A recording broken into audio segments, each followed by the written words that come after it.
প্রিয় দর্শক, বাংলাদেশের হিন্দুদের উপরে যে চরম নির্যাতন চলছে তার সেই বিষয়ে যিনি প্রতিবাদ করে আসছেন টরন্টো শহরে, সুশীতল সিংহ রায়, সেই কানাডিয়ান বাংলাদেশি কানাডিয়ান হিন্দুদের নেতা একজন, উনি আজকে এসেছেন এই ডান্ডাস স্কোয়ারে প্রতিবাদ জানাতে।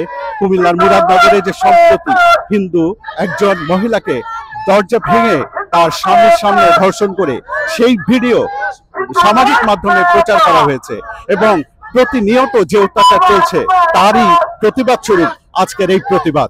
এবং সেখানে সুশীতল সিংহ রায় এসেছেন এবং আমরা তার কাছে জানতে চাই বাংলাদেশের বর্তমান অবস্থা সম্পর্কে এবং ইউনূস সরকার এই বিষয়ে কিছু করছেন কিনা এবং ওনারা আর কি করতে চাচ্ছেন এই বিষয়ে। আমরা খুব ব্যথিত এবং আহত। আমাদের মানুষ প্রতিনিয়ত অত্যাচারিত হচ্ছে। আজকে স্বাধীনতার এত বছর পরও সন্ধ্যার সময় দরজা খুলে ঘরে যেয়ে র্যাপ করে এটা আবার ভিডিও দেওয়া হচ্ছে। ইভেন কি আমার মনে হয় না যে আফগানিস্তানে এই ঘটনাটা আজ চলছে। We are getting worse and worse day by day. Government have to stop it or to resign. সামরিক বাহিনীর প্রতি আমাদের অনুরোধ, আপনারা বহির্বিশ্বে যে সম্মান রেখেছেন নিজের দেশে এটা রক্ষা করুন, অথবা আপনাদের আমার মনে হয় আমি ইউএন থেকে আপনাদের দায়িত্ব উঠে যাবে একটা সময়ে। If you fail to save your country, save our people, save Hindus in Bangladesh. Thank you.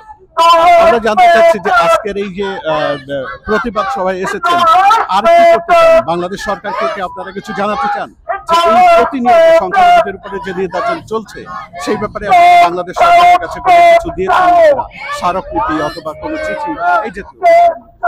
আমরা বাংলাদেশ সরকার, ভারত সরকার সবাইকে স্মারকলিপি দিচ্ছি, এখানকার সব এমপিকে দিচ্ছি।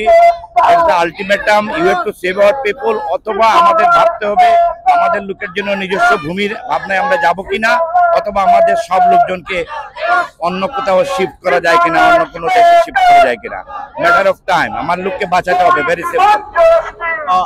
আমরা তো দেখে আসছি যে গত 11 মাস ধরে আপনি নিরলস পরিশ্রম করে আসছেন। প্রত্যেকটা যখন ঘটনা ঘটছে